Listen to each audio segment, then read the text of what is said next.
시청자 여러분, 편안한 주말 보내고 계십니까? 8월 마지막 주 토요 랭킹쇼 지금 시작하겠습니다. 정혁진 변호사, 이현종 문화일보 논설위원, 장윤미 변호사 나오셨습니다. 어서 오세요. 안녕하세요. 안녕하세요. 그럼 오늘의 첫 번째 한 랭킹 지금 바로 만나보시죠. 오늘의 첫 번째 한 랭킹은 조국과 언론개혁입니다. 조국 전 법무부 장관 일가에게 올해 8월은 매우 잔인한 여름이 아닐까 그렇게 생각이 드는데요. 어제 자녀 입시 비리 혐의 등으로 재판에 넘겨진 조국 전 장관과 정경심 교수 부부의 재판이 열렸습니다. 또 조국 전 장관 아들에게 허위 인턴 증명서를 발급한 혐의로 1심에서 징역 8개월, 집행유예 2년을 선고받은 열린민주당 최강욱 의원의 2심 첫 재판도 열렸는데요. 그 모습 잠시 보고 이야기 이어가겠습니다. 동생분의 법정 구속에 대한 입장 있으실까요? 오늘은 아무 말씀도 드리지 못하겠습니다. 감사합니다. 이사로 계셨던 학교에서 교직 매매 행위가 인정됐는데 하실 말씀 없습니까? 따님의 입학 취소에 대해서는요. 인턴 활동을 했는데 취업형 인턴이 아니라서 인정할 수 없다. 여러분들께서 좀 확인해 주셔야 될 거는 제가 꼭 좀 부탁드리고 싶은 거는 늘 재판이 끝나고 나면 뭐 변호사는 이렇게 했는데 검찰이 이렇게 하더라 하고 검찰 얘기만 많이 써주시던데 대체 우리나라에서 취업형 인턴을 어느 대학에서 요구해서 입시에 반영한 사례가 있는지 꼭 좀 확인해 주셨으면 좋겠고요. 정혁진 변호사님, 네네. 어제 정경심 동양대 교수가 몸이 안 좋다고 해서 조국 전 장관 재판이 한 2시간 만에 끝났는데 네네. 어제 쟁점은 뭐였습니까? 그러니까 일단 재판부터 말씀을 드리면요. 어제 재판은 2020년 작년 1월 달부터 시작된 재판이었어요. 예. 제가 쭉 봤더니 제15차 공판 기일이었는데 피고인이 조국 장관뿐만 아니라 정경심 교수, 그다음에 이제 백원우 비서관, 박형철 비서관, 노한중 원장까지 이런 분들이 다 같이 공동 피고인이었는데 어제는 2명만 조국 전 장관과 정경심 교수만 그 피고인으로 출석을 했습니다.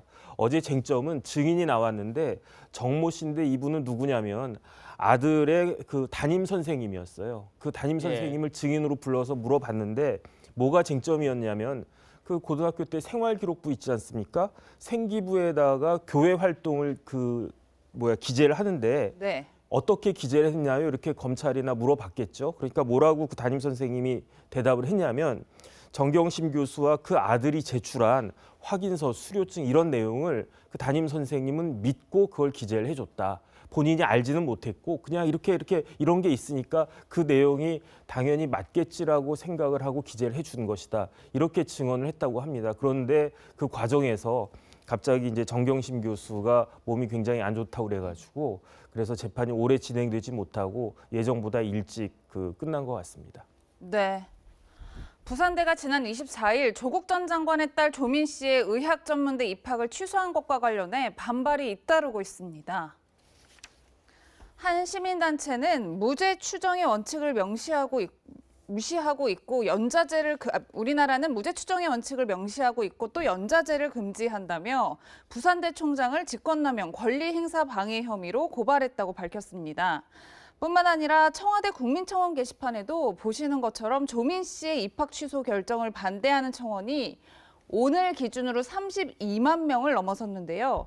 장 변호사님, 저는 궁금한 게 우선 부산대 총장이 직권남용 혐의로 처벌받을 가능성이 있을까요? 전 전혀 없다라고 생각합니다. 왜냐하면 부산대에서 이제 입학 사정의 주체였던 거 아닙니까? 항소심에서 인정된 사실관계를 토대로 내부 규정에 따라서 더더군다나 교육부가 이 사안을 빨리 마무리 져야 된다라고 권고를 했기 때문에 내린 것입니다. 물론 저는 부산대에서 다소 본인들이 책임을 적게 지는 방향의 좀 손쉬운 선택을 했다라는 비판을 자초한 부분은 있는 것 같습니다. 왜냐하면 부산대 안에서 공정위라는 구성이 따로 꾸려져서 그 부분에 대해서는 여러 가지 허위로 인정된 그 스펙들, 그 자료들이 입시 그 자체, 그 합격을 하는 데 있어서는 결정적인 요인으로 작용하진 않았다라고 결정을 내렸음에도, 그러니까 찬반 양론이 분분했음에도 불구하고 그것과 무관하게 일단 허위 서류들을 냈기 때문에 입학을 취소한다라고 결론을 낸 부분은 사실 이 부분이 법원에 가면 또 어떻게 달리 판단받을지 좀 열려져 있는 부분은 있습니다. 이 법원에선 이 행정권을 실행을 할 때에는 재량권을 일탈남용하지 말아야 된다는, 그러니까 합리적인 범위 안에서 이 판단을 내려야 된다라는 판시가 분명히 존재하고 있고, 그렇다면 여러 가지 정량 지표들 중에서 입시를 원점으로 돌릴 정도로의 잘못으로 귀책으로 결론 질 것인지에 대해서는 사실 뭐 의견이 분분할 수 있기 때문에 그 부분은 또 사법의 영역으로 조국 전 장관이 또 법적인 절차를 거칠 것으로 보이기 때문에 열려 있는 부분이 있지만, 지금 현 단계에서 부산대 관계자들을 고발한다? 이거는 너무 정치 영역으로 이 사안을 끌어들이는 것뿐만 아니라 법리적으로도 좀 타당하지 못하다고 생각합니다. 네, 이 사안을 너무 정치적 영역으로 끌어들인 것 아니냐 이런 말씀하셨는데, 조국 사태를 두고 찬반 양론이 팽팽히 맞서면서 이른바 조국 내전이 대선을 앞두고 다시 시작되는 것 아니냐 이런 분석도 나오고 있습니다. 이런 와중에 조국 전 장관 어머니의 편지가 또 다른 논란을 가져오고 있습니다. 조국 전 장관 어머니가 김인국 전 천주교 정의구현 사제단 대표를 통해서 올린 편지입니다. 아드님이 십자가에 못 박혀 돌아가시는 모습을 지켜보며 괴로워하시던 성모님의 마음, 지금 제가 2년 넘도록 그 마음을 체험하며 주님의 은총과 자비를 기도드리며 견디고 있다. 이런 편지 내용을 보고 그것을 김인국 전 대표가 SNS에 올리자 조국 전 장관은 어머니의 편지를 접하니 목이 맵니다. 이렇게 댓글을 달았습니다.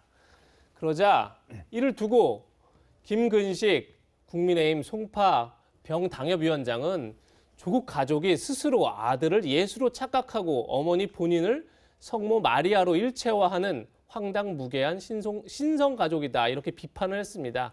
이를 두고 조국 전 장관은 다시 저희 어머니는 편지에서 아들을 예수라고 비유한 적이 없습니다. 이렇게 반박을 하기도 합니다. 이현정 의원님. 네. 조국 전 장관은 어머니가 자기를 예수로 비유한 게 아니다. 아마도 이제 성모님의 그 마음을, 그 괴로운 마음을 이해한다. 이런 이제 뜻으로 올린 편지 아니겠느냐 이렇게 얘기하는 것 같은데, 조금 전에 말씀드렸지만 이 조국 내전이 다시 대선 앞도 불붙는 거 아니냐 이렇게 보이는데 어떻게 보고 계십니까? 그러니까 뭐 어머니의 심정으로서 아들이 어려움을 겪고 있기 때문에 뭐 그 심정을 이야기하는 것은 뭐 저는 충분히 이해할 수 있다고 봅니다. 근데 지금 이제 조국 사태가 이제 진행이 되면서 이게 사실 마무리가 되지 않는 이유가요. 지금 법원에서 보면 일단 정경심 씨가 항소심에서 일단 4년을 선고받았고요. 예. 이 동생이 일단 지금 항소심에서 징역 3년의 법정 구속이 됐습니다. 자, 딸은 지금 부산대 의전원에서 일단 입학이 취소될 지금 위기에 있지 않습니까? 본인도 지금 재판을 받고 있죠. 자, 그렇다면 지금 이 문제는요, 특히 지금 조국 전 장관이 무슨 야당이고 이런 게 아닙니다. 집권 여당, 예를 들어서 지금 문재인 정부에 청와대에 민정수석을 했고 법무부 장관을 했던 분이죠. 자, 그런데 지금 탄압을 받고 있다라고 이야기를 하는데요. 지금 이제 저는 일각에서 이야기를 하듯이 옛날에 황교익 씨가 이런 이야기를 했어요. 조국 전 장관은 뭐 예수가 같다 이런 이야기를 한 적이 있는데, 거의 조국 사태가 한편으로 보면 신앙화되고 있는 게 아닌가 하는 저는 우려가 있습니다. 뭐냐면 객관적인 사실이나 법원의 판단이나 이런 게 이제 자꾸 나옴에도 불구하고 이 사람은 무죄야, 무조건 무죄야, 이런 이제 어떤 신념이나 이런 것들이 작동하고 있는 게 아닌가. 지금 보십시오. 이 부산대 의전 입학 취소 같은 경우도 만약 일반 학생이 이랬다면 과연 이렇게 하겠습니까? 그리고 예를 들어서 허위로 예를 들어서 입학서를 내는 걸 당연히 학교에서 입학 취소하는 거는 우리 상식이지 않습니까? 근데 그 상식을 지금 뒤엎으려고 하는 것이거든요. 결국은 왜 이렇게 상식을 자꾸 뒤엎으려고 하는 것인가? 즉 조국 전 장관의 문제를 이제 신앙화해버리고 모든 판단의 영역에서 그냥 어떤 차별화해버리면서 결국은 어떤 신념화되는 이런 현상들이 빚어지기 때문에 사실은 지난 재보궐선거, 지난 4.15 총선 등등 여러 가지 선거에서도 조국 전 장관 문제가 이슈가 됐지만, 이제 내년 대선에서 보면 결국 또 이 문제가 이슈화 될 것이고, 지금 여당의 후보들도 똑같은 이야기를 하고 있어요. 조국 전 장관을 옹호하는 사람은 그냥 예를 들어서 이 친문의 지지를 받는데, 만약에 조금이라도 반대하면 바로 이제 비판을 받지 않습니까? 이렇게 하는 게 결국 내년까지도 이어질 것이고, 결국 어쩌면 문재인 정권이 나중에 이제 이 5년 임기가 끝나고 나면 바로 이 조국 사태가 굉장히 늪으로 작용할 가능성이 있다. 이거는 어떤 면에서 보면 객관적인 사실과 판단, 법원의 판단이라든지 법적인 처리와 이걸 뛰어넘어서 그냥 어떤 면에서 보면 신앙화해버리는, 저는 이런 현상은 굉장히 위험한 조짐이다라는 생각이 듭니다. 네. 지금까지 조국 전 장관 관련 소식을 짚어봤는데요. 사실 이 문제는 현재 여권이 추진하고 있는 언론중재법과 깊은 관련이 있다는 게 정치권의 평가입니다. 조 전 장관이 장관에서 사퇴할 당시 문재인 대통령과 당시 박원순 서울시장 이렇게 이야기를 했는데요. 이어서 들어보시겠습니다. 의미가 있었던 것은 검찰 개혁과 공정의 가치, 언론의 역할에 대해 다시 한번 깊이 생각할 수 있는 소중한 기회가 되었다는 점입니다. 언론의 역할에 대해서는 정부가 개입할 수 있는 영역이 아닙니다. 언론 스스로 그 절박함에 대해 깊이 성찰하면서 신뢰받는 언론을 위해 자기 개혁의 노력을 해주실 것을 당부드립니다. 조국 그 장관 이 수사 보면서 정말 뭐 잊었듯이 잡는다 이런 말 있잖아요. 그런 거 느꼈고 징벌적 배상 제도라는 게 미국에 있더라고요. 미국에서 그렇게 쓰면 완전히 폐가망신하는 겁니다. 그런 제도 도입돼야 되는 거 아니에요? 언론의 자유는 보호받을 자격이 있는 언론에게만 해당됩니다. 네, 정 변호사님 저희가 인터뷰 다 같이 들어봤는데 앞선 인터뷰 내용과 현재의 언론중재법 뭐 관련이 있다는 이야기들이 나오는데 어떻게 들으셨어요? 일단은 결론적으로 박원순 전 시장의 이야기가 잘못된 것이다라고 볼 수밖에 없죠. 왜냐하면 지금 결국 유죄로 나오지 않았습니까? 그 징벌적 손해배상은 무엇을 전제로 하느냐? 허위 또는 조작된 보도를 전제로 하는 것인데 유죄로 나왔으니까 그 당시 보도가 다 맞았다는 것이다. 그렇기 때문에 징벌적 손해배상의 그 대상이 되지 않는 것이다라는 것이 이 사건으로 밝혀진 거죠. 그런데 판결이 선고가 되기 전까지는 이 보도를 하는 기자들은 징벌적 손해배상에 대해서 굉장히 부담을 가질 수밖에 없지 않겠습니까? 네. 지금이야 이제 유죄로 법원에서 다 판결을 내려줬으니까 그냥 부담 없이 보도를 하겠지만 아직 수사 중이고 아직 재판도 하기 전인데 의혹이 있는데 상식적으로 맞는 의혹 같아도 정말로 이제 징벌적 손해배상이 부담이 돼서 보도를 못하게 되는데 그렇다라고 하면 어떤 일이 벌어지겠습니까? 뉴스라고 하는 것이 타이밍을 놓치면 어떻게 그게 뉴스가 될 수 있겠는가? 저는 그 생각이 들 수밖에 없다는 생각이 들고요. 결론적으로 이 사건을 봐서도 언론하고 징벌적 손해배상은 논리적으로 서로 부합하는 것이 아니다. 저는 그렇게 판단이 됩니다. 네. 네, 언론중재법을 두고 여권, 원로나 진보 진영에서도 반대 목소리가 큰 상황인데요. 민주당은 내일 모레, 그러니까 다음 주 월요일 처리를 공언하고 있습니다. 다만 당내에서도 속도 조절론이 나오고 있습니다.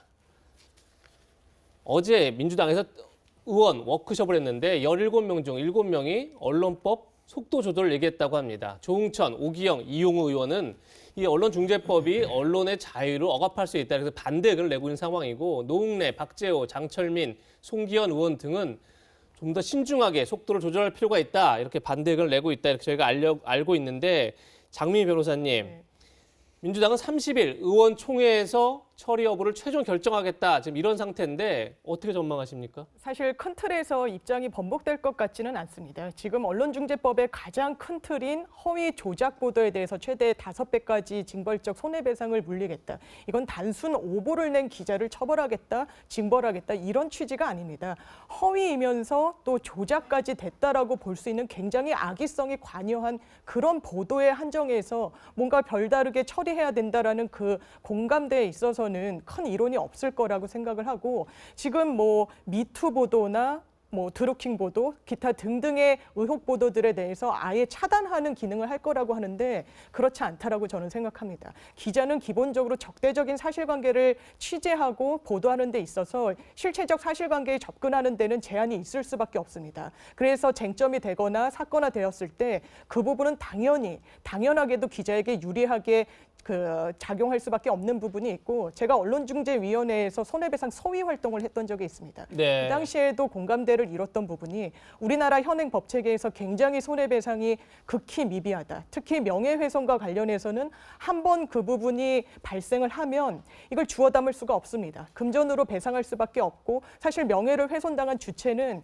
그 가해로 지목되는 대상이 언론일 때는 더 그 피해가 클 수밖에 없습니다. 굉장한 공공성과 또 그 공익성을 담보하는 기관으로 언론은 추정이 되기 때문에 그렇기 때문에 이런 큰 흐름에 있어서는 아마 민주당도 의견을 같이 할 걸로 보고 다만 추정 조항, 그러니까 고의중과실이 추정되는 데 있어서 굉장히 그 문제가 있다라고 지적될 만한, 그리고 그 부분을 수용될 만한 조항들은 있는 것 같습니다. 이를테면 타사가 어떤 보도를 한 부분을 그냥 뭐 기사 검증 없이 복제 인용하는 경우 뭐 그 정도까지는 인정을 하더라도 뭐 보복적이고 감정적으로 반복적으로 허위 조작 보도를 이어갈 때 상당히 언론사로서는 좀 감당하기 어려운 부분이 있는 거죠. 이런 부분에 있어서 법조인 출신들인 민주당 의원들도 문제 제기를 하고 있기 때문에 이런 고의중과실을 추정하는 보도에 있어서는 손질이 불가피할 것 같고, 다만 그 큰 틀에 있어서는 의견을 모으지 않을까 이렇게 전망해 봅니다. 네.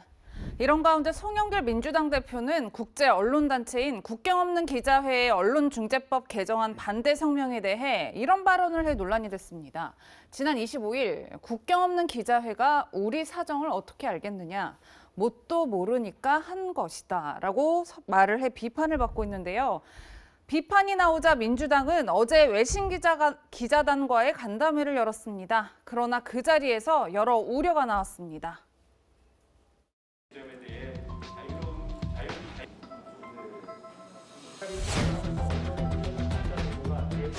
저희는 이제 법의 해석상 언론 등의 외신도 포함된다라고 보고 있는 것인데요. 만약에 그 문체부가 안내한 것처럼 포함이 안 된다라고 했을 경우에는 저희가 특위에서 아직 그 부분까지 논의를 한 바가 없기 때문에 문체부가 우리한테 하신 내용과 완전 반대고요. 그렇게 정리가 잘 안 돼 있는 상황에서 왜 그걸 월요일에 통과시켜야 하는지 문체부 측과 이야기를 해서 정확한 내용들 전달해드리겠다고 말씀드렸습니다.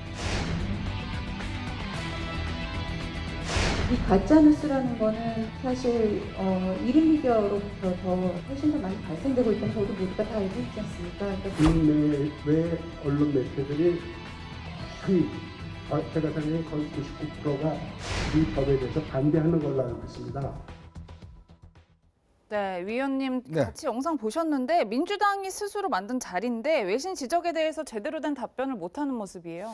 참 저는 어제 저 장면을 보면서 정말 코미디 같다는 생각이 드는 게요. 왜냐하면 이 법은요, 지금 일단 법사위까지 통과해서 국회 본회의에 지금 올라가 있는 법안입니다.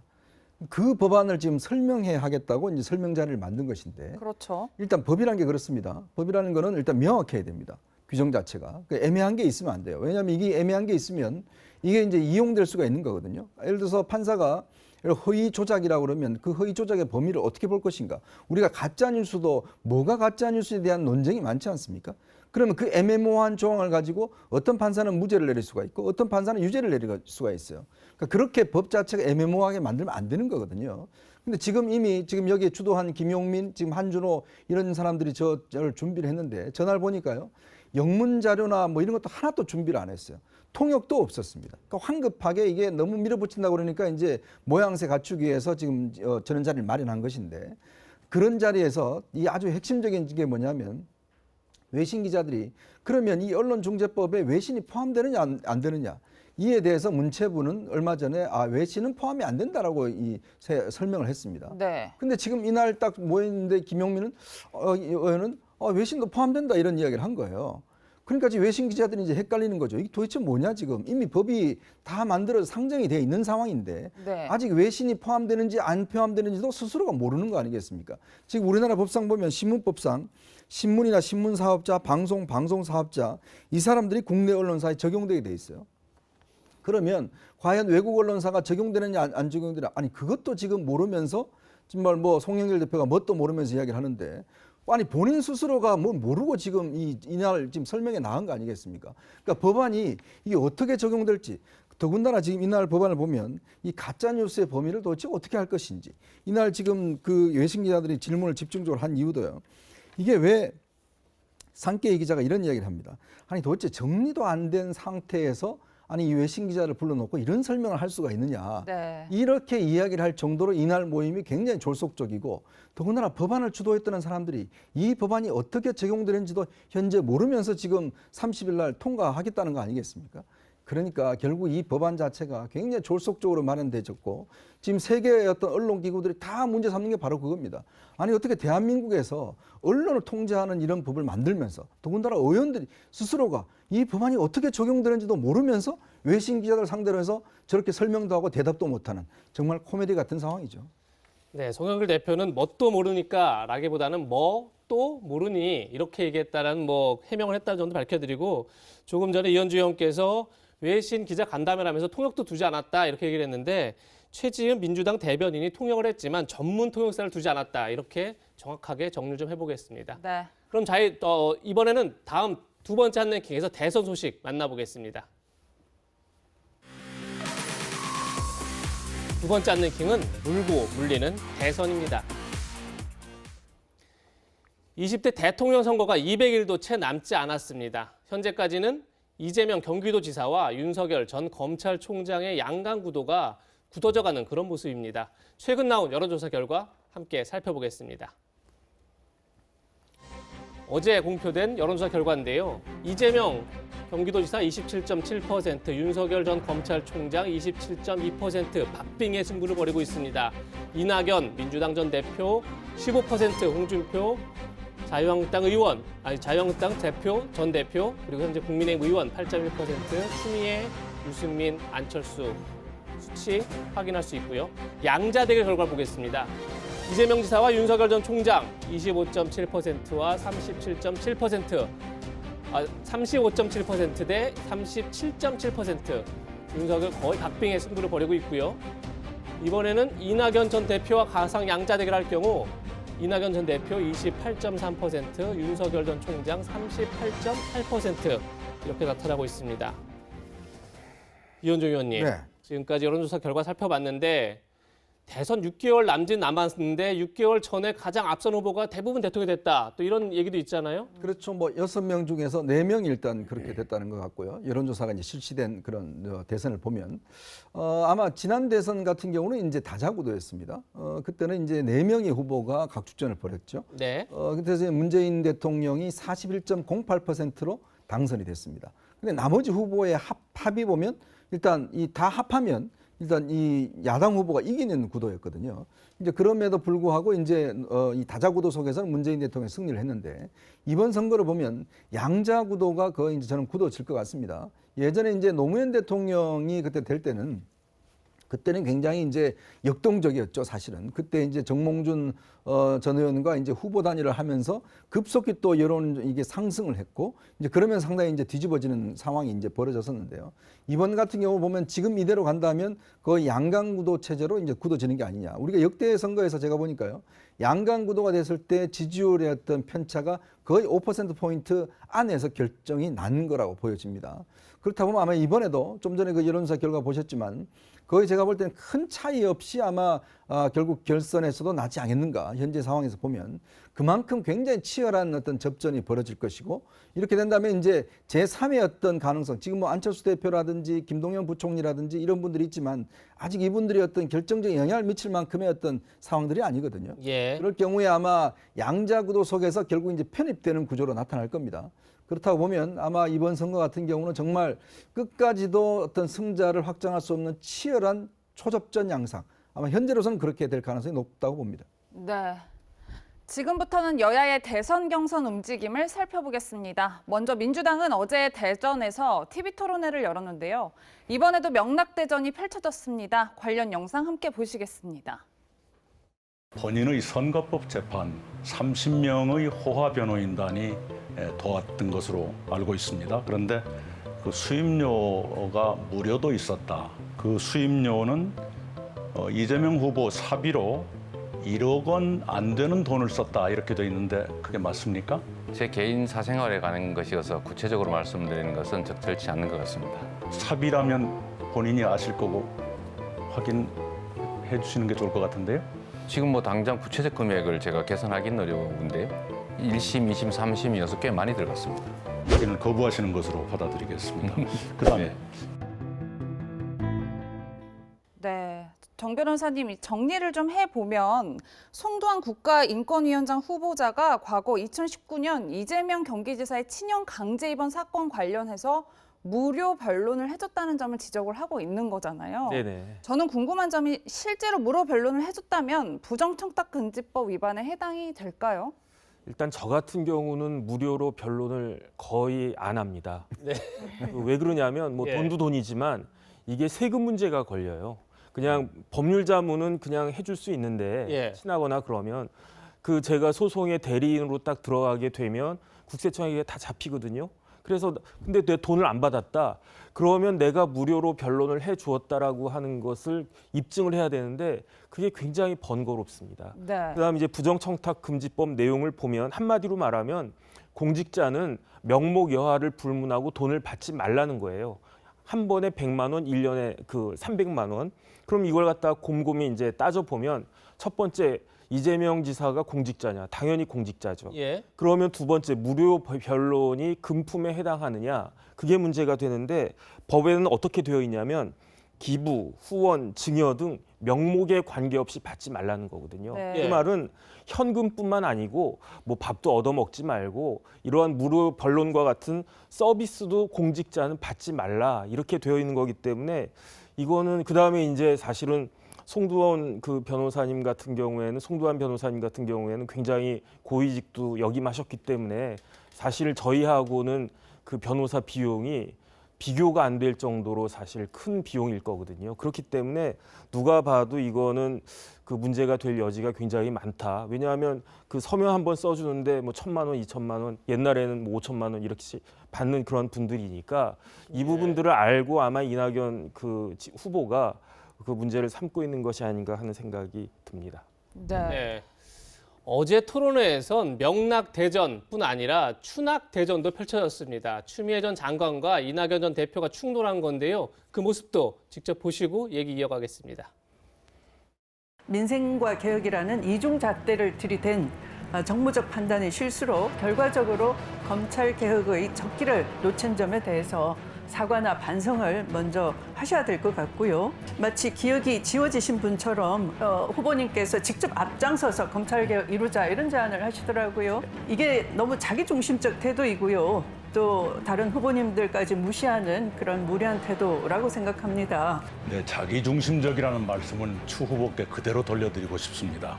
지금도 저는 검찰개혁이 연내에 제도적으로 매듭적이 지어지기를 바라고 있고 대단히 유감스럽습니다. 제가 정중하게 사과를 해주시라라고 하셨는데 그걸 거절하셨고요.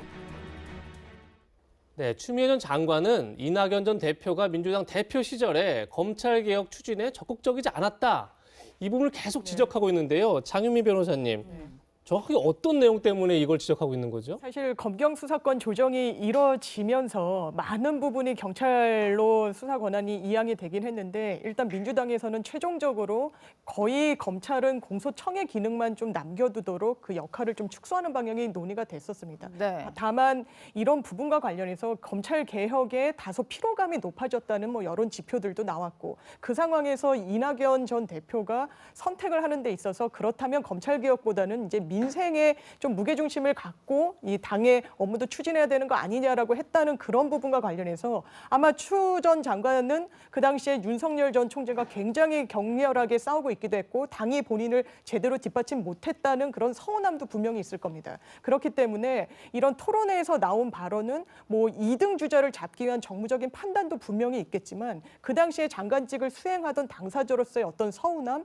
그리고 당대표로서 당시에 본인을 뒷받침 제대로 해주지 못했으면서 지금 와서는 어떤 표심을 노리고 검찰개혁을 말한다는 데 대한 어떤 그런 비판감 이런 부분을 좀 격정적으로 쏟아내는 것 같고 또 지금 김종민 의원이 이낙연 전 총리를 돕고 있는데 굉장히 설화를 추 전 장관과 이어가고 있지 않습니까? 예. 그런 부분들까지 다 더해져서 이렇게 좀 격한 반응을 내놓고 있는 게 아닌가 이런 생각이 김종민 의원은 정세균 의원을 지금 예? 정세균 의원을 이낙연 전 대표를 돕는다는 얘기도 있는 거죠. 뭐 정확히는 알 수 없으나 지금 현재 캠프는 정세균 캠프예요. 예, 추미애 전 장관은 김종민 의원이 자기에게 인사청탁을 했다고 이렇게 주장하면서 좀 계속 공방을 벌어지고 있다. 이제 그 말씀을 추가적으로 드립니다. 예. 네, 이 의원님 이제 마무리에 앞서서 민주당이 다음 주부터 충청 지역 시작으로 순회 경선을 시작한다고 하는데 현재 민주당이나 뭐 대전, 그러니까 충청 지역의 분위기는 어떤가요? 지금 이제 이게 대전 충청이 호남보다 인구가 많습니다. 그리고 이제 중간을 장악하면 결국 이제 초반에 기세를 장악하는 그런 효과가 있는 거거든요. 그래서 아마 제가 볼 때는 이제 이낙연 캠프 쪽에서는 최소한 10% 이내로 일단 붙어야 된다. 그래야지만이 이제 막판 역전 가능성이 있다라고 판단하는 것 같아요. 그래서 지금 뭐 총력전을 지금 펴고 있는 것 같고, 네. 또 지금 정세균 후보 측 같은 경우도 보면 이 정세균 후보 측이 지금 지지율이 그렇게 썩 잘 나오는 상황이 아니거든요. 근데 만약에 이제 충청 지역에서 만약 정세균 후보가 지지율이 많이 떨어질 경우에 이게 후보 단일 압력이 굉장히 강해질 수 있어요. 네. 지금 좀 전에 이야기한 김종민 의원 같은 경우도 이제 사실 충청 지역인데 정세균 의원을 돕고 있거든요. 예. 그래서 지금 내부적으로 보면 이 정세균 캠프 내에서는 그러면 만약에 이제 이번 대전 충청 이쪽 그 경선에서 만약 정세균이 나오지 않을 경우에 그럼 어느 후보를 지지해야 될 것이냐. 지금 정세균 후보는 뭐 결사적으로 나는 끝까지 간다라고 이야기를 하고 있는데 그렇죠. 반면 또 캠프 내부에서는 좀 상당히 갈리고 있어요. 이재명 후보 쪽으로 갈 것이냐 아니면 이낙연 후보로 갈 것이냐. 이제 결국 이제 이 경선 구도가 현재로서는 이제 6명이 뭐 하고 있긴 하지만 결국 이제 이 양강 구도가 돼 있지 않습니까? 그 양강 구도의 후보 단일화 문제 이런 것들이 등등이 아마 복합적 결합이 돼서 이번 경선 결과 일단 이낙연, 이재명 이 두 분의 격차가 10% 이내인가 이외인가에 따라서 상당한 변수가 될 것 같습니다. 네, 관전 포인트를 잘 짚어주셨는데요. 이번에는 야권 소식 이어가겠습니다. 홍준표 의원이 어제 본인의 SNS에 배신이라 이런 단어를 꺼냈습니다. 어떤 내용인지 살펴보겠습니다. 홍준표 의원 어제 SNS에 올린 글입니다. 살아오면서 가장 혐오하는 부류는 배신자들이다. 한 번 배신해 본 사람은 언제나 또 배신한다. 그러면서 김종필 전 총리 부인 박영옥 여사 별세 후에 기르던 반려견이 일주일 동안 식음을 전폐하다 죽었는데 김종필 전 총리 집에서 그 반려견 만두, 김종필 총리의 반려견 만두 못한 사람들이 정치판에서 기웃거리는 지금의 역량세태 참으로 유감스럽다. 이런 글을 어제 올린 겁니다. 그러니까 어제 홍준표 의원이 김종필 전 총리의 묘소를 참배했는데 김종필 총리 묘소에 지금 보시는 것처럼 김종필 전 총리 묘소 바로 옆에 반려견 묘지가 저기 같이 있습니다. 저걸 이제 강조하면서 지금에 나온 일부 주자들이 그 반려견 만두 못하다 막 이렇게 비판한 건데 정혁진 변호사님, 네네. 홍준표 의원이 실명을 거론하지 않았지만 많은 언론에서는 현 정부에서 고위 관료를 지내다가 국민의힘으로 옮긴 뭐 윤석열 전 검찰총장 아니면 최재형 전 감사원장 또는 박근혜 전 대통령과 굉장히 격하게 충돌했던 당시의 원내대표였던 유승민 전 의원 이런 사람들 염두에 둔 것 아니냐 이렇게 분석이 나오는데 동의하십니까? 네, 저도 그렇게 추정이 됩니다. 그런데 만약에 홍준표 후보가 여권 후보라면 그렇게 이야기할 수 있지 않을까 생각이 되는데 야권 후보로서 할 말은 아니지 않느냐 이런 생각이 들면서 네. 야당의 입장에서 보면 어떻게 반박을 할 수 있겠느냐 제가 곰곰이 생각을 해봤더니 그렇다라고 하면 내부 고발자를 배신자라고 하는 것이냐 이런 식으로 비판할 수 있지 않을까 싶어요. 왜냐하면 지금 야당에서는 여권의 실정을 강하게 비판을 하면서 오죽하면은 현 정부의 감사원장과 검찰총장을 하셨던 분이 비판하면서 이제 후보로까지 나왔겠느냐 이게 이제 그 논리가 아니겠습니까? 그러면 이러한 그 야당의 논리에 대해서 홍준표 후보는 반대를 하는 것인지 그게 조금 의아하다 그런 생각이 들면서 본인의 입장을 좀 명확하게 하시는 것이 좋지 않겠나 싶습니다. 네. 반면 같은 날 유승민 전 의원은 대구를 찾아 입에도 담기 싫은 단어가 배신자라며 보수 지지층에 호소했습니다. 유승민 전 의원의 목소리 직접 들어보시겠습니다. 제가 입에도 담기 싫은 단어가 배신자입니다. 정치를 22년째 하면서 한 점 부끄럼 없이 제 양심과 소신에 어긋남이 없이 살아왔다. 저는 한 번도 나라와 국민을 배신해 본 적이 없습니다. 누구보다 박근혜 정부가 성공한 정부가 되기를 진심으로 바랐고 바른 길로 가야 한다고 고언을 했습니다.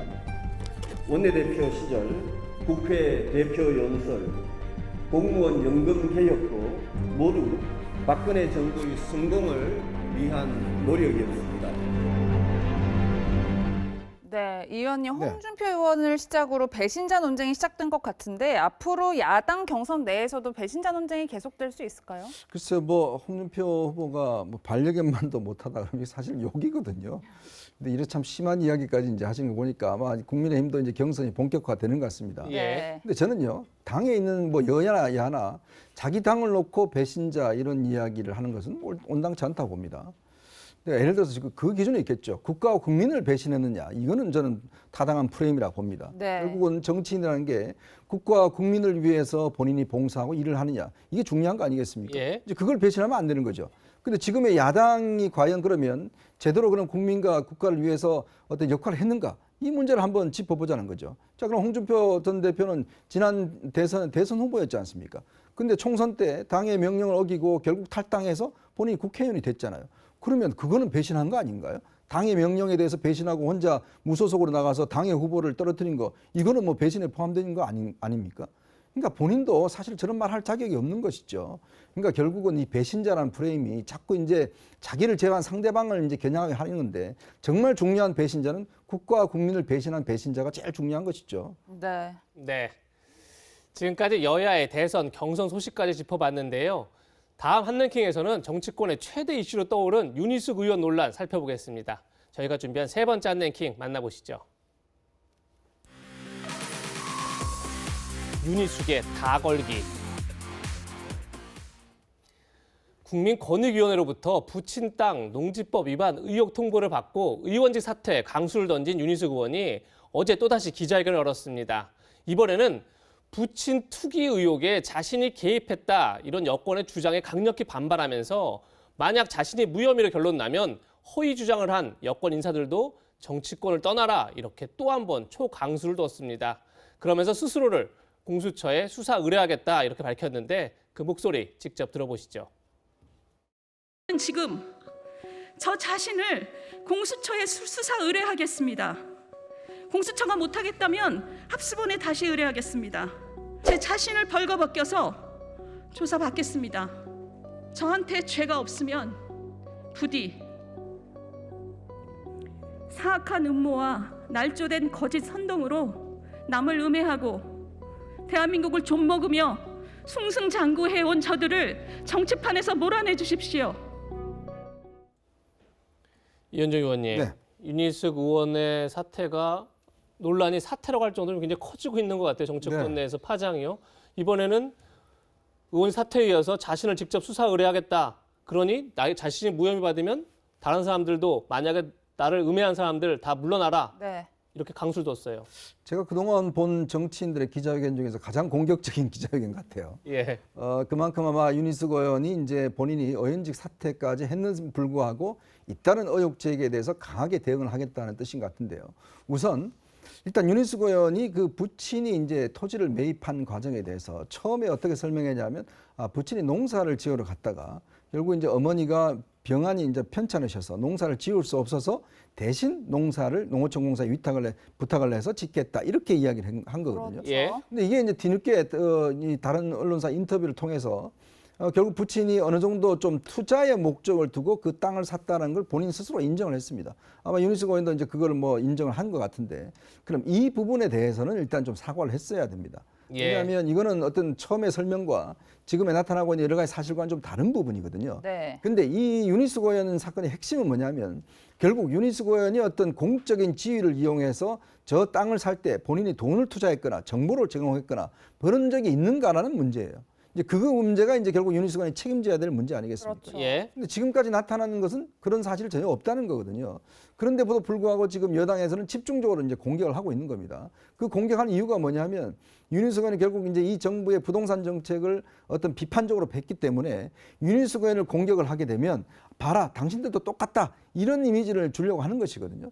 근데 저는 어떤 면에서 보면 윤희숙 의원의 어떤 개인적인 문제는 있겠지만 과연 윤희숙 의원을 저렇게 공격한다고 해서 부동산에 대한 실책이 과연 어떤 면에서 성공으로 표상이 될까요? 저는 그런 건 아니라고 봅니다. 결국 여당의 공격이라는 게 지금 윤희숙 의원도 주장을 했지만 이게 이제 새로운 언론중재법이 되면 저 공격하면 이제 아마 기사 쓸 수도 없고요. 바로 다 내리게 될 수밖에 없어요. 그러니까 저런 의혹 자체도 사실은 소송하게 되면 못하게 되는 거거든요. 어쨌거나 지금 과도한 일단 공격을 하고 있는 건 사실인 것 같고 하면 또 윤희숙 의원도 지금 본인이 공직자로서의 어떤 책임이라는 부분에 아버지 문제이기 때문에 나하고는 상관없다는 태도는 저는 옳지 않다고 봅니다. 분명히 그것도 또한 책임져야 될 분명히 있다고 봅니다. 네. 그럼 지금부터 윤 의원을 향해 제기되는 의혹들을 하나씩 살펴보겠습니다. 먼저 윤 의원의 부친이 지난 2016년 사들인 세종식당이 농사를 짓기 위한 것이 아니라 땅값 차익을 노리고 투기한 것 아니냐는 의혹입니다. 저희가 앞서도 언급이 됐었는데요. 보시는 것처럼 윤 의원의 부친이 직접 언론 인터뷰를 통해서 투자 건물을 알아보러 갔다가 농지를 샀다 이렇게 인터뷰를 했습니다. 그래서 이에 대해 윤 의원은 어제 기자회견을 열고 부친의 농지 구입이 투기 의혹으로 보일 수 있는 점은 변명하지 않겠다. 그리고 이익은 사회에 환원하겠다라고 이야기를 했는데 장 변호사님, 그럼 일단은 농지법 위반에 대해서는 인정을 했다. 저희가 이렇게 볼 수 있는 거죠? 근데 이게 반쯤 인정한 것 같습니다. 그러니까 투기 의혹이다라기보다는 투기 의혹으로 비치는 점이라고 해서 좀 여운을 남겨두기도 했고요. 그런데 이 부분은 농지법 위반이라는 점에는 이론의 여지가 없습니다. 사실 농어촌 공사를 위탁해서 이 소작 형식으로 농사를 지었는데 그 이후에는 개인 대 개인으로 또 계약을 해서 그 해당 농지를 농사를 짓도록 했거든요. 그렇다면 이런 사실관계가 어쨌든 본인들도 인정한 부분이 있기 때문에 이 기자회견의 형태를 이렇게 호통을 치는 형식이 아니라 정말 겸허한 자세로 사과를 했어야 되지 않나. 본인이 사실상 범죄 혐의자로서 피의자 신분이 돼버렸는데 공수처에서 수사를 하라 말아라고 이야기하는 저는 피의자는 사실 처음 보는 것 같습니다. 그것이 사실 윤희숙이라는 개인 정치인의 문제가 아니라 야권에도 부담을 주기 때문에 참 안타까운 부분이 상당히 많고요. 본인은 이 이슈를 상당히 정치적인 탄압 형식으로 주장을 끌고 가려고 하는 것 같은데 본인이 사실상 민주당에서 양이원영 의원이 어떤 농지법을 위반했다는 사례가 어머니가 했다는 부분이 드러났을 때 뭐라고 했습니까? 투자의 귀재다. 자금의 출처를 밝혀라. 누가 돈을 댔는지 굉장히 매섭게 공격을 했습니다. 그런데 그 공격이 본인을 향하니까 정치적 탄압이다. 음모다. 샅샅이 밝혀내겠다. 이렇게 인터뷰를 하고 기자회견을 하는 것은 저는 궁극적으로는 국민의힘에 상당히 부담을 주는 형식으로 결과적으로는 돼버렸다. 이렇게 생각합니다. 네, 장윤미 변호사 의견 들어봤고요. 채널A가 부친에게 땅을 판 이전 소유자와 인터뷰를 했습니다. 이전 소유자는 투기 의혹에 대해서 뭐라고 했을까요? 같이 들어보시죠. 멧돼지가 나와서 막 논에 뒹굴고 고라니들이 많이 내려오고 그래가지고 농지로서 재산타지가 않아가지고 산골짜기 논이 부어가 투기적이에요. 그 길가에 땅 사서 몇 배 올랐지. 땅값이 지금 5배, 10배 오른데 수두룩한데. 아니 그런 데서 붙여야 되는 거잖아요. 다른 데는 1,500 올랐는데 여기는 지구에도 안 된다고 하니까 기가 막히려도 안 해. 네. 윤희숙 의원 부친에게 땅을 판 이전의 소유자는 농사지을 땅도 아니지만 그렇다고 투기할 땅도 아니다 이렇게 인터뷰를 했습니다. 그리고 인근 부동산 업자도 해당 농지는 산업단지 개발에 따른 이익을 보지 못한 곳이다 이렇게 밝혔는데 정혁진 변호사님 그럼에도 2016년 매입 당시보다 한 10억 정도 시세 차익을 봤다 지금 이렇게 많은 언론들이 보고 있는데 네네. 변호사님이 볼 때는 뭐 투자, 투기 도대체 차이가 뭔지 모르겠으나 어떻게 보십니까? 예. 투기와 투자를 3가지 지표로 판단을 합니다. 첫 번째 이게 생산적인 곳에 투자가 됐느냐. 예를 들어서 어떤 주식을 샀을 때 내가 그 회사에다가 그 자금을 지원함으로써 생산성이 높아지면 이건 투기가 아니라 투자라고 저는 생각을 하고 네. 두 번째는 시세 차익만을 바랬던 것이냐. 그다음에 세 번째가 위법성이 있느냐. 이 3가지 지표를 보는데 먼저 따져보면 과연 윤 의원의 아버지가 생산 활동을 위해서 저 땅을 샀느냐. 그걸 갖다 보려면 나이, 그 땅의 면적, 그다음에 실제로 경작했는지 여부, 그다음에 뭐 연고성 이런 것들을 봐야 되는데 제가 봤을 때 이 부분은 문제가 있는 것이 확실하다라고 저는 판단을 하고요. 두 번째 시세 차익이 있느냐. 지금 앵커께서 말씀하신 것처럼 한 2배, 2.5배 정도 시세 차익이 있는 거다라고는 보여지는데 그런데 감안할 점은 있는 것 같아요. 왜냐하면 제 친구들 이제 그 행정부 공무원 돼가지고 세종시 많이 살고 있는데 아파트 값이 평균 3배 정도 올랐다고 하거든요. 예. 그렇다고 했을 때 그거는 그 지역 자체가 서울도 마찬가지 아니겠습니까? 서울 아파트가 뭐 2배, 3배 오르는 거 수두룩한데 그런 점들은 감안을 해야 되겠지만 그래도 시세 차익은 있지 않았는가. 그다음 제일 중요한 것 중에 하나는 뭐냐면 위법성인데 위법성 중에서도 만약에 윤 의원이 국회의원이나 아니면 KDI에 그러한 그 있으면서 그 정보를 이용해서 아버지가 샀다 이거는 뭐 굉장히 범죄 행위가 될 것인데 네. 제 생각에는 그런 것으로 비춰지지는 않고 다만 이제 장유미 변호사님 말씀하신 것처럼 농지법 위반은 될 것 같다. 왜냐하면 제가 농지법을 쭉 봤더니 다른 게 아니고 10,000제곱미터가 하나의 기준이 될 수 있어요. 아. 왜냐하면 저도 이제 시골에 저희 조상 대대로 내려온 그런 땅 같은 것들이 조금 갖고 있는데 그런데 그 부분 어쩔 수 없는 거 아니겠습니까? 네. 조상 땅을 팔 수도 없고 이런 식으로 상속이나 여러 가지 사정으로 인해 가지고 그 도심화가 진행이 됐기 때문에 그 땅을 가질 수밖에 없는 사람들이 10,000제곱미터까지는 농지법에서 예외로 인정해 주는 경우가 많은데 공교롭게도 지금 봤을 때 윤 의원 아버지가 지금 소유한 땅이 1871제곱미터거든요. 10,000제곱미터가 넘어요. 넘습니다. 예. 그러니까 그런 점들을 종합적으로 봤을 때는 이게 사실은 투기성이 제가 봤을 때 상당히 있다라고 저는 판단이 되는데 네. 한 가지 장 변호사님하고 생각이 좀 다른 게 그렇다고 해서 피의자는 윤 의원의 아버지가 될 것이지 윤 의원한테 이게 넘어오지는 않는 것 같고 윤 의원이 이걸 갖다 굳이 그럼에도 불구하고 처음에 저도 왜 국회의원직까지 사퇴를 하나 했는데 네. 그거는 법적 책임을 졌다라기보다는 네. 도의적이나 정치적인 책임을 스스로 부담한 것이 아닌가. 그런데 너무 공격이 세게 나오니까 저렇게 세게 반응하는 것 같다. 네. 개인적인 추측입니다. 뭐 앞서 말씀 많이 주셨지만 가장 중요한 부분은 문제의 땅을 살 때 윤 의원이 개입했느냐 안 했느냐 여부일 텐데요. 현재 민주당은 윤 의원이 KDI 근무 당시 내부 정보를 활용해 부친의 부동산 투기를 권유한 것 아니냐는 의혹을 제기하고 있습니다. 문제가 된 근처에 국가 산업단지가 들어섰고 이 산업단지에 대한 예비 타당성 조사를 윤 의원이 근무했던 KDI에서 실시를 했다는 건데요. 장 변호사님, 일단 여당의 주장을 들어보면 윤 의원이 KDI 근무 당시 내부 정보를 활용했다라고 주장을 하고 있는 거고 윤 의원은 KDI 내 별도 조직에서 진행하고 있는 조사 정보에 접근하는 것 자체가 불가능하다 이렇게 맞서고 있어요. 어떻게 보세요? 사실 내부 정보를 이용했느냐 안 했느냐는 도덕적 그리고 법적으로 사실 치명타가 될 수 있는 부분이라서 굉장히 반박도 강도 높게 할 수밖에 없을 것 같은데 네. 일단 본인 해명을 들어보면 그런 것 같습니다. KDI에서 예타를 진행했던 것은 맞지만 본인이 관여했던 부분도 아니고 본인이 관여하지 않고 다른 부서의 업무라면 알 수가 없었다. 그리고 뭐 여기에 그 산업개발단지가 형성될 때 이게 민간이 있고 또 공공 형식으로 되는 부분이 있는데 민간 뭐 공공할 거 없이 미리 어떤 산업적인 호재가 있으면 뭐 지역구 의원이나 뭐 이런 관련자들이 미리 이런 부분들을 상당히 또 홍보를 하기도 한다. 그래서 미정보, 뭐 미공개 정보를 내가 이용한 사실은 전혀 없고 그렇지만 언론에서 지금 의혹 제기를 하는 부분들이 상당히 있습니다. 이 세종시에 땅을 구입할 때 본인 윤희숙 현재 의원은 본인이 전혀 관여한 바가 없다라고 이야기를 했지만 뭐 그 당시에 세종시의 아버님이 그 집에 뭐 며칠씩 숙고도 했다는 뭐 이런 부분들. 근데 이런 부분에 대해서는 전혀 사실 무근이라고 반박을 하고 있는데요. 이것은 사실 의혹으로 남겨져 있기 때문에 앞으로도 수사가 진행되면 분명히 더 명명백백하게 밝혀져야 될 부분이고 아마 이 부분에 대해서도 수사는 또 진행되지 않을까 이런 생각이 듭니다. 네. 네, 수사 결과를 지켜봐야 될 것 같은데 윤 의원은 자신의 무혐의가 밝혀지면 자신을 비판한 민주당 정치인들도 모두 정치를 떠나라 이렇게 하면서 실명을 언급했습니다. 그 장면 같이 보시죠. 이틀간의 마타도어는 제 상상을 초월했습니다. 여당의 대선 후보인 김두관 후보는 전형적인 투기 수법입니다. 윤 의원이 KDI 근무하면서 얻은 정보를 가지고 김성환 민주당 원내수석은 윤 의원이야말로 부동산 투기 귀재인 것 같습니다. 전재수 나를 잡지 마라 이게 나의 정치다 이러면서 눈물을 자아내는 한편의 심파극이죠. 양이원영 사퇴쇼 아닌가요? 깜빡 속아 넘어갈 뻔했습니다. 의원직을 내건이도 있습니다. 윤희숙 의원, 당신은 위선자입니다. 당신이 위선자라는데 저도 제 의원직을 걸겠습니다.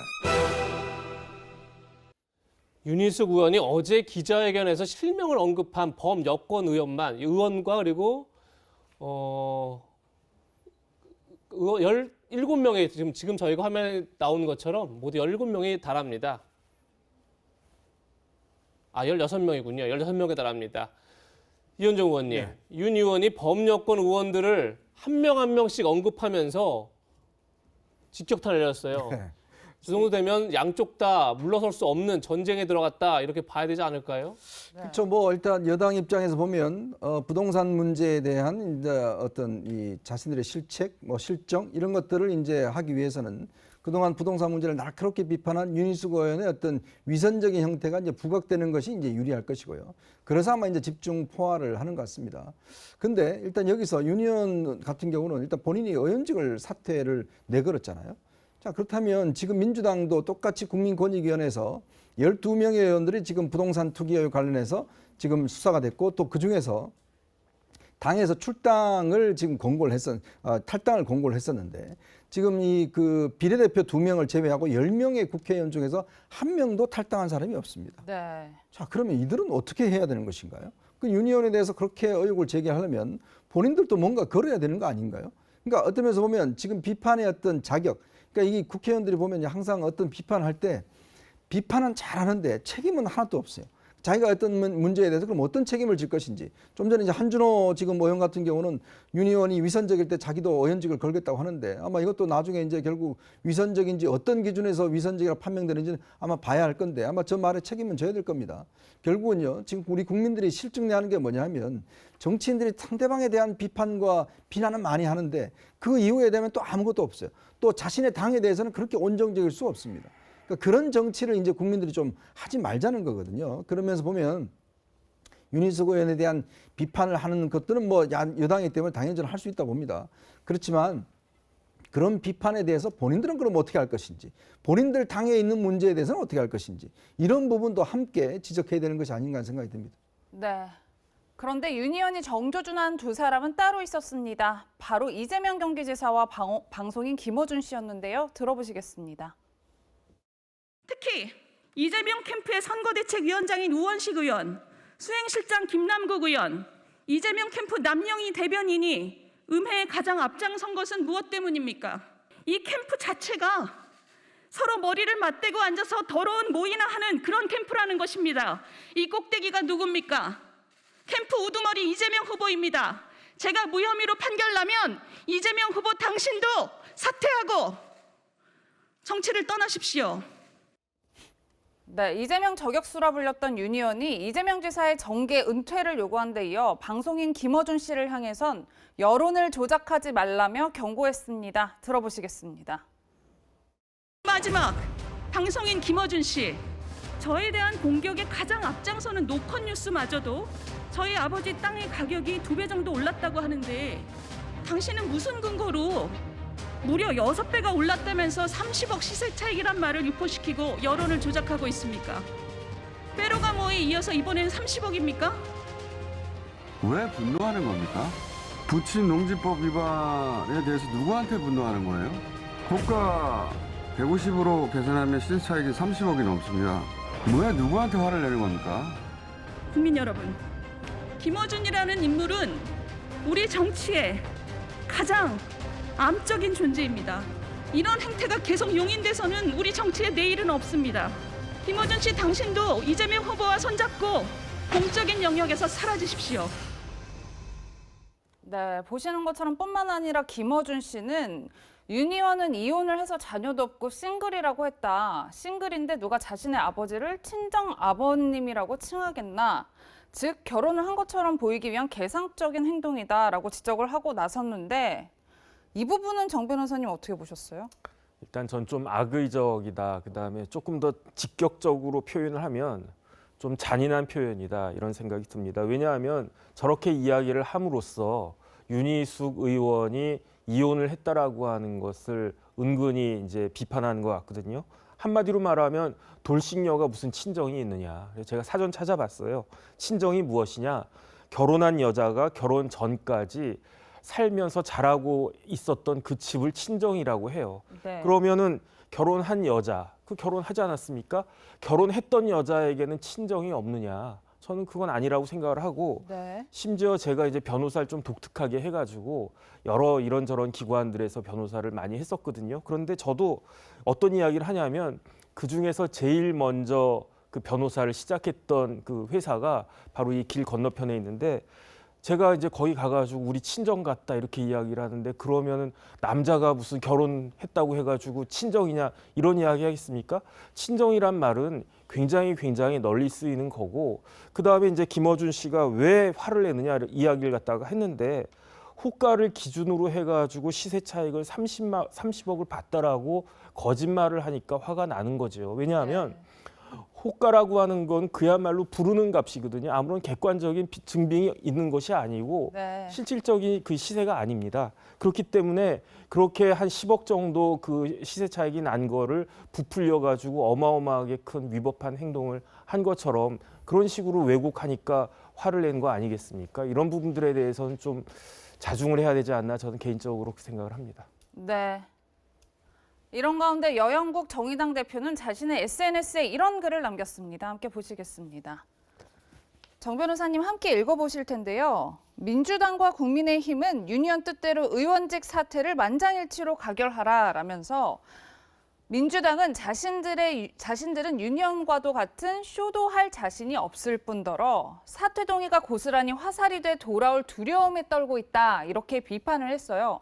그러면서 양당이 사퇴를 거부한다면 시민들은 두 당을 내로남불 연대당이다 이렇게 기억할 것이다 이렇게 비판을 하고 나섰는데 어떻게 동의하세요? 사실 이 문제, 부동산 문제에 있어서는 서로 공격을 하지만 여야 다 잘못한 거 아니겠습니까? 이 정의당의 어떤 비판, 민주당도 새겨 들어야 될 부분이 있다라고 생각하고 다만 저는 다소 의견을 달리하는 게 이 의결을 사안 아니겠습니까? 의원직을 사퇴하겠다고 한 분이 국회에서 의결을 받아야 되는데 저는 이 의결은 통과시키면 안 된다는 생각입니다. 왜냐하면 정치인으로서 또 분명히 책임을 져야 될 부분이 있고 그런 국면을 본인이 사실 자초한 부분도 분명히 있기 때문에 이런 야인이 아니라 정치권의 한 일인으로서 공당에 정말 책임감 있는 그리고 중량감 있는 초선 의원으로 지목됐던 분 아닙니까? 정치인으로서 정정당당하게 수사도 받고 정치적인 어떤 공격에도 본인이 맞서야 되는 상황이 아닌가 이렇게 생각합니다. 네, 정치권 소식까지 짚어봤습니다. 오늘 준비한 마지막 한 랭킹 만나보시겠습니다.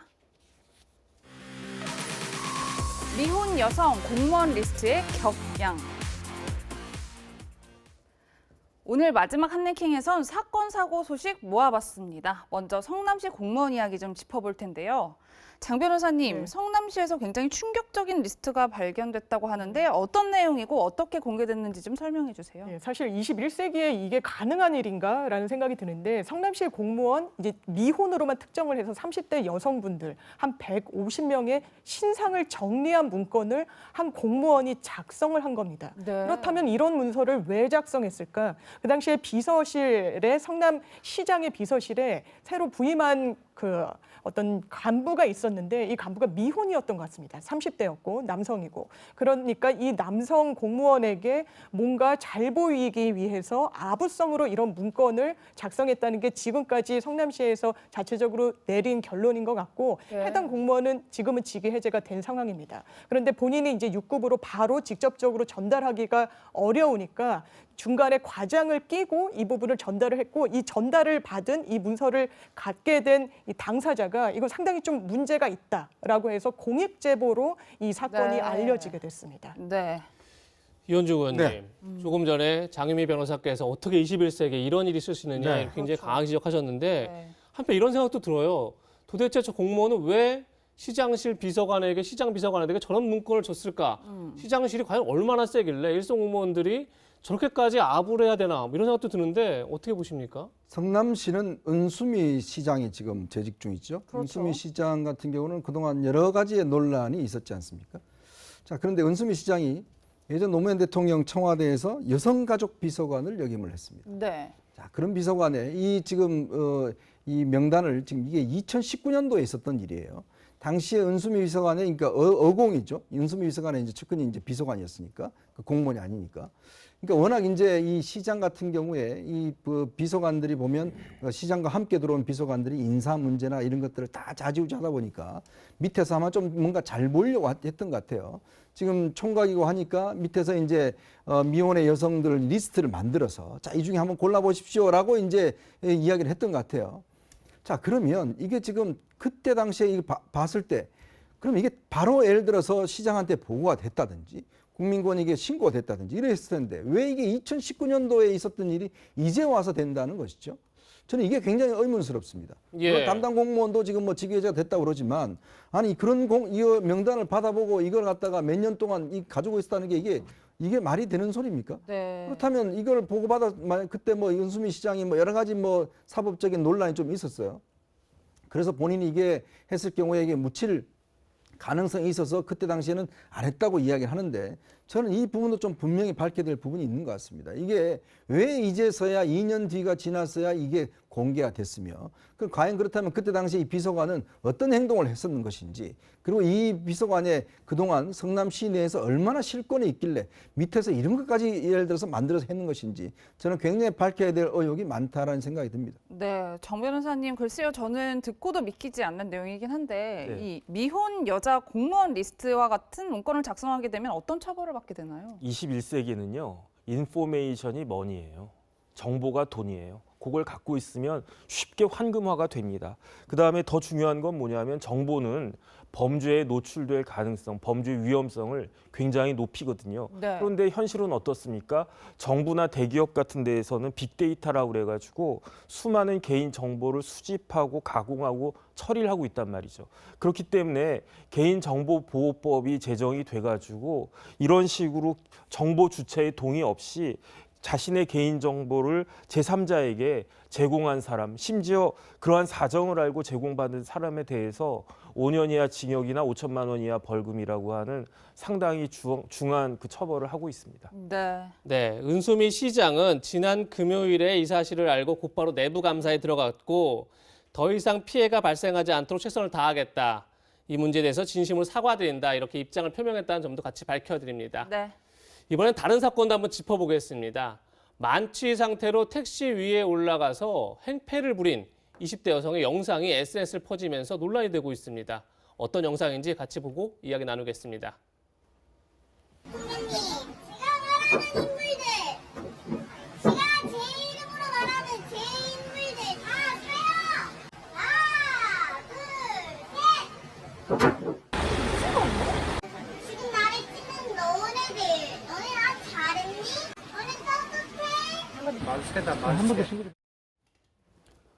장미 변호사님. 네. 아니 근데 이 여성 일행들이 있었던 걸로 보이는데 도대체 어떻게 저런 일이 벌어진 거죠? 네, 사실 이 택시 기사분 피해자시죠. 만류를 할 수가 없었다고 하시는데 네. 이 여성이 너무 술에 만취해서 난동을 부리는데 이걸 좀 잡아 끌고 좀 제지시키려고 시도를 해봤더니 이 여성이 나 만지면 형의롱으로 고소하겠다 이런 취지로 또 이야기를 했다라고 합니다. 그럼 그 말을 들은 또 이 택시 기사분은 당장 그렇다면 이걸 제지했을 때 나한테 또 무슨 불이익이 있는 것이 아닌가라고 고민을 하셨을 수밖에 없을 것 같고 네. 그러니까 이렇게 수분 동안 차량에 올라가서 구두를 신은 채로 차량을 손상시키고 굉장히 만취해서 횡설수설하고 주변의 친구들도 말리기는커녕 또 행인분들 일부는 또 이 부분과 관련해서 뭐 박수를 치거나 뭐 이러기도 했다는 보도도 있는데 사실 말릴 수 있는 상황 자체가 아니었던 걸로 보입니다. 네. 그렇다면 피해자인 택시기사 목소리도 한번 들어보겠습니다. 내 차 앞을 가로막고 나는 차를 정차하게 됐고요. 비켜라 올리면 안 된다고 팔을 잡았는데 성희롱죄로 고소를 하겠다 하더라고요. 욕을 하면서 팔을 부딪히면서 차 위로 올라가게 된 거예요. 여자가 본네 뒤에서 저한테 하는 얘기가 있어요. 차 꿀렁꿀렁 하니까 연락 안 받냐. 지금 신경정신과에 가가지고 약을 타서 약을 먹고 있어요. 여자가 뛰는 모습 막 자꾸 그려지니까 저는 이게 제 생명입니다. 차가. 그 생명을 차로 닿는 순간 내 가슴 닿는 거 마찬가지예요. 너무너무 아팠고요. 네. 앞서 지나가던 행인들이 박수치고 좋아했다는 점은 아직 확인되지 않았다는 점도 다시 한번 말씀드리겠습니다.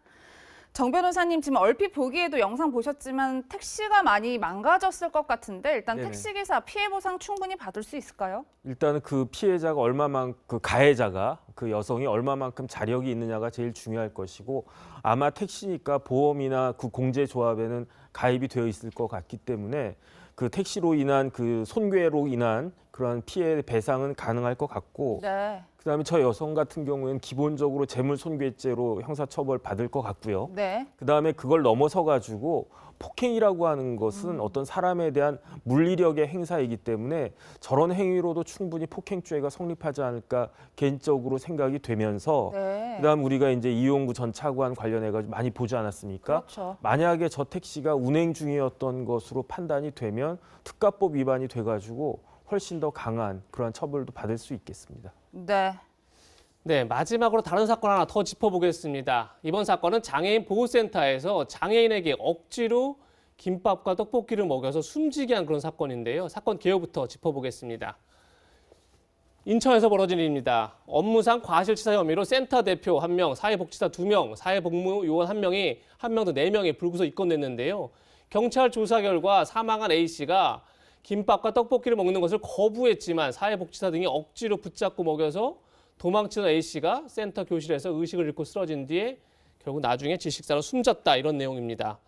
장윤미 변호사님, 국가수에서도 질식사로 추정된다 이렇게 밝히고 있습니다. 유족 측에서도 보호센터에서 음식을 억지로 먹이다가 질식사하는 것이다 이렇게 주장하는데 이게 맞는 주장인 건가요? 그렇습니다. 지금 주장은 이렇게 일관되게 나오고 있고요. 당시의 영상을 보더라도 다소 좀 거부를 하는데 억지로 이제 떡볶이랑 김밥을 먹도록 강요하는 건 맞았던 것 같습니다. 그래서 국가수에서도 구두소견이긴 하지만 이게 질식사로 추정된다. 그리고 부검을 해봤더니 실제로 기도 부분에서 4cm 크기의 떡볶이 떡이 나오기도 했습니다. 그러니까 예. 목에 걸렸다라고 좀 볼 수 있는 객관적인 증거가 나온 것이죠. 더더군다나 유족 측에서 좀 문제 제기를 하고 있는 부분은 평소에 김밥 이 부분을 상당히 싫어했기 때문에 이 사망하신 분이 이 부분을 특히 주의를 기울여 달라라고 별도로 이야기도 종전에 해놓은 상황이었다라고 합니다. 그런데 이런 부분과 관련해서 전혀 신경을 쓰지 않고 오히려 좀 강요를 하다가 이런 안타까운 사고까지 이어진 그런 상황입니다. 네. 조사 결과 지켜보겠습니다. 세 분과는 여기서 인사드리겠습니다. 고맙습니다. 고맙습니다. 저희는 60초 광고 뒤에 돌아오겠습니다. 네, 저희는 다음 주 토요일에 더욱 알찬 내용으로 찾아뵙겠습니다. 시청해주신 여러분 고맙습니다.